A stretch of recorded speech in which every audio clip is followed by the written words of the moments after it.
Hey everybody, Vincent Ayala with Barco, here at the Evolve Academy in Las Vegas with the one and only Kevin Ring.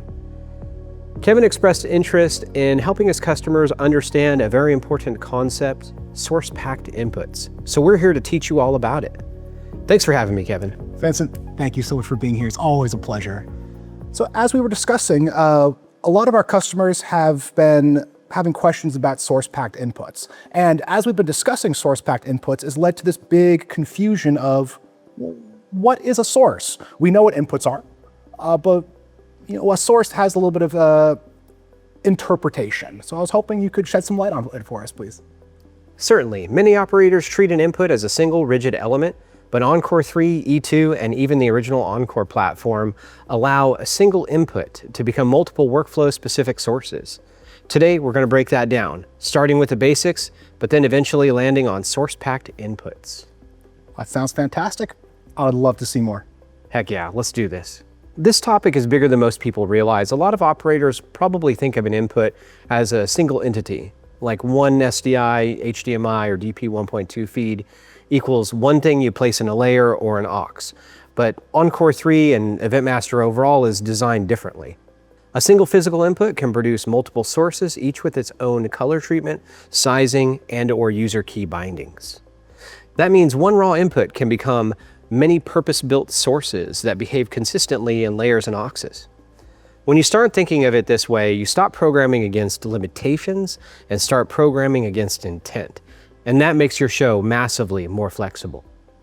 Okay, Vincent, that sounds great. Now, we've all heard rumblings from the user base that the Encore3 might not have enough physical input connectors. It sounds like source-packed inputs could be a way to gain above what the system can currently do. Could you show us how this works, please? Yeah, no doubt. I mean, like you said, there's been a lot of rumblings about us not having enough inputs on the unit. We hear it frequently, and to be fair, it's by design. The system's design is such that you don't need a monolithic box that's usable only on mega GSs, right? We've designed a modular system that you can break apart and use across multiple mid-size shows, then link together for your main GS to add more inputs, outputs, or layers. But let me hit you with this.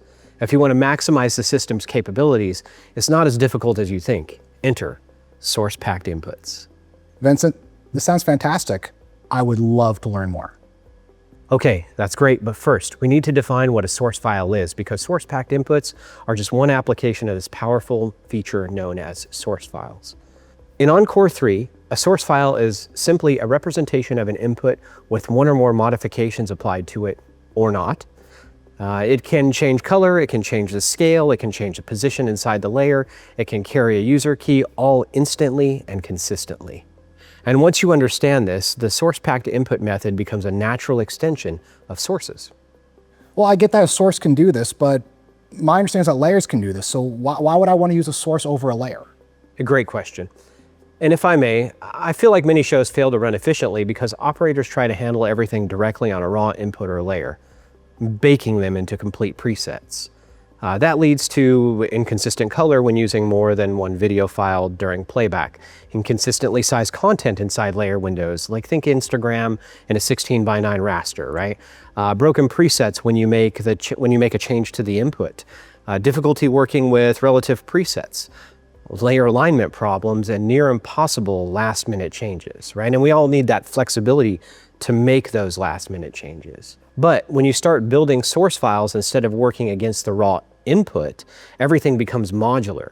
If you need a new color look, a new aspect ratio, a zoom factor, you build a new source file, and that change propagates cleanly through your presets.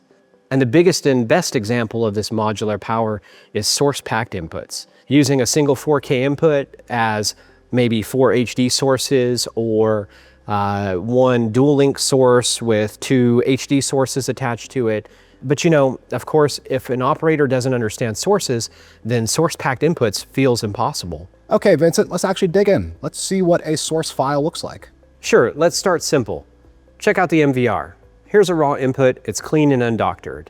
We're calling this one playback. What we're gonna do is we're going to bring out a layer and we're going to drop in your traditional input style, right? Where we grab from the input list and we drop it into the actual layer.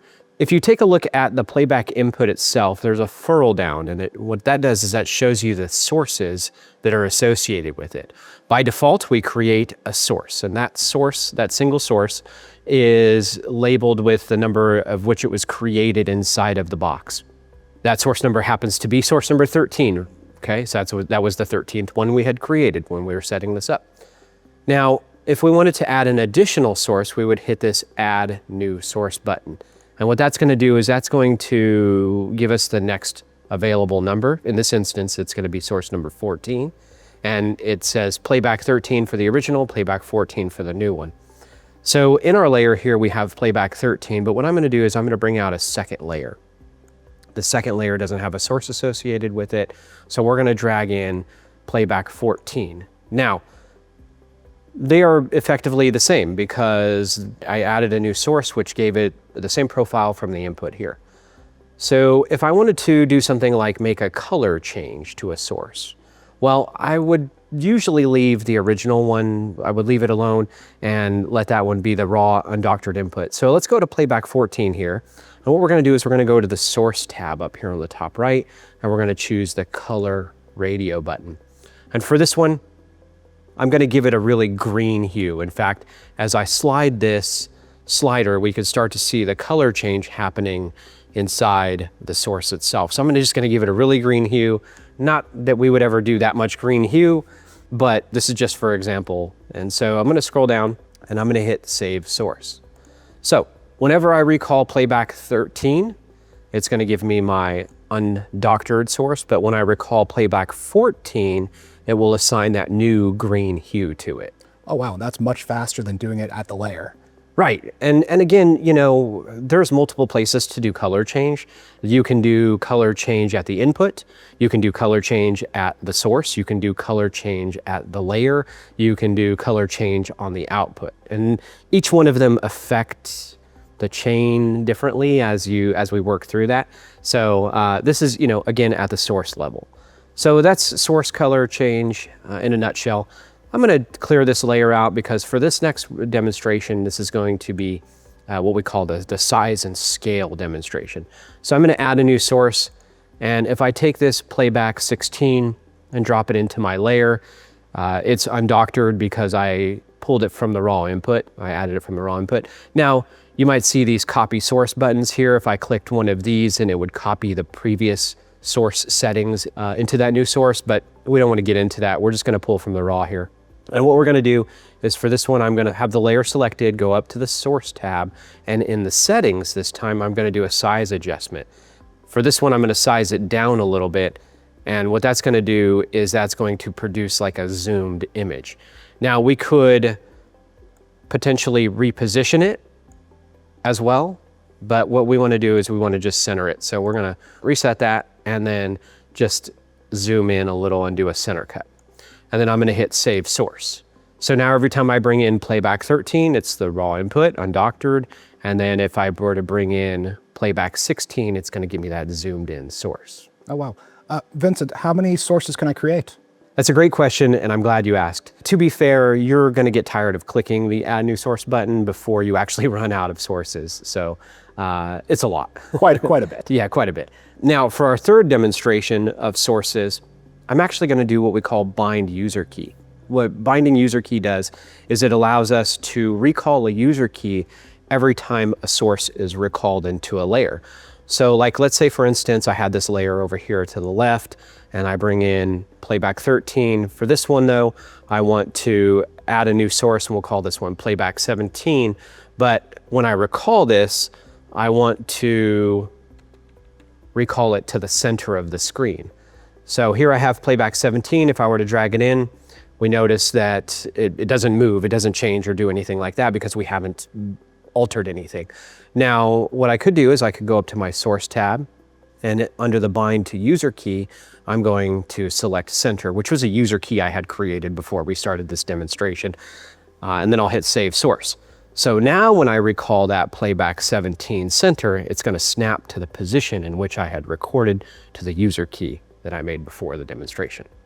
So those are the three main use cases for source files. But to recap, I can correct the color, I can resize it, I can crop it or change the aspect ratio, I can bind a user key to it, and I can create multiple variants that can be deployed instantly. That's fantastic, Vincent. I see multiple use cases: LED walls, projectors, picture-in-pictures. That's fantastic. So instead of thinking of this as input 5, we're using this as a building block of all sorts of sources. Exactly, and that's the mindset shift. All right, Vincent, I think I see where this is going. Let's see source packing. To be fair, I think you're probably the best guy to do this, so I would love to give you the helm and have you show us source packed inputs. Fantastic, let's dive on in. For this demonstration, Vincent, I have prepared an Apple computer running the software Malumen. For those who are unfamiliar, Malumen is a media server style software. However, the workflow I'm going to show you would be the same regardless of the software that you're using. So whether it's a Windows-based, Apple-based, or even Linux-based, the workflow should be the same. You're going to notice on the multi-viewer, though, that the input is multiple sources. What I've done in Malumen is I've created 3 different screens. I created an LED wall 3040 1080, and then 2 side screens, house left, house right, each at 1920 1080. Then in the Malumen software, I took all 3 of them and placed them onto one 3840 2160 output, which is now being input in to the Encore3. Now, this workflow is not new. This has been around in the concert touring world for quite a long time. However, we've always been restricted to being able to go from a media server to LED wall straight because I've needed the LED processor to slice and dice. So now I can do the same exact workflow in Encore3. I bring in my Malumen source, and sure enough, it looks exactly like it does on the multi-viewer. This is the raw input. I'm going to hit the plus add new source button to create a new version of my Malumen source. And I'm going to now grab the top portion of the source. So using the workflow that you just showed us, Vincent, I'm going to come to the Properties tab under Source, and I'm going to make sure that I'm under Settings and that aspect ratio is unlocked.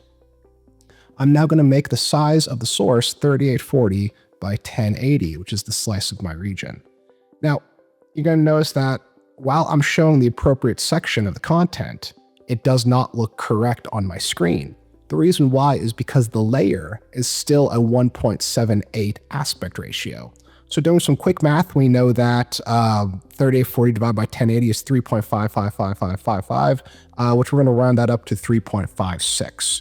So I change the aspect ratio to 3.56, hit enter, and my source looks correct. I'm going to hit save source, and I've now generated this widescreen version. I'm going to hit the add new source button 2 more times, and I'm going to grab my lower left section and then my lower right section. I will do the same workflow. I'm going to make sure, well, this time I can have aspect ratio selected. 1920 1080, and now I'm grabbing the top portion. Let me just clear these out so we can see what I'm doing. So I'm going to tell this to scoot down. There we go. So now I'm looking at the lower left. Save the source. I will now come to my final source. I'm going to change the size to 1920 1080, and I'm going to move myself down and move myself over. I'm going to hit save source. And now just like that, I have created 3 new sources from the one raw input connector. Great demonstration. I couldn't have done it better myself. So packed inputs are only possible once you understand the modularity and depth of source files. Additionally, it gives us another way to add more inputs to the system. So like if you wanted to do 4 3G inputs, you could do it as one 4K input and then use the source files to split it out into 4 respective 3G sources for that matter. That sounds like a great, easy way. I mean, just right now, we've gained 3 inputs just from using source packing. So yeah, if we were to do this 4 for UHD, 16 per card, that's a lot of inputs, Vincent. Yeah, and to be fair, it cures that issue that we were talking about earlier where there's rumblings of not having enough inputs on the system. Vincent, that's all well and fine for my screen destinations where I have layers and canvas, but can I use one of these sources on an aux? Yeah, absolutely. Because our auxes have scaling capability, these sources can be used there as well. Fantastic. Vincent, thank you so much for taking the time to walk us through this workflow. Learning more about what an input is versus a source, and now source-packed inputs, it really makes you look at programming in a completely different way, and seems like there's just a whole lot of horsepower and really, really cool things that can be achieved in this workflow. Thank you so much. Thank you, Kevin. I always enjoy working with you and the folks at Evolve and Evolve Academy. Vincent, thank you so much for coming. Welcome. It's always a pleasure. If you're interested in Barco certified training courses, please check out the lineup at Evolve Academy or Barco University. And as always, if you have any questions or comments, please feel free to reach out to us at Encore3@barco.com. Thanks so much for watching, everyone. See you next time. Thanks and take care.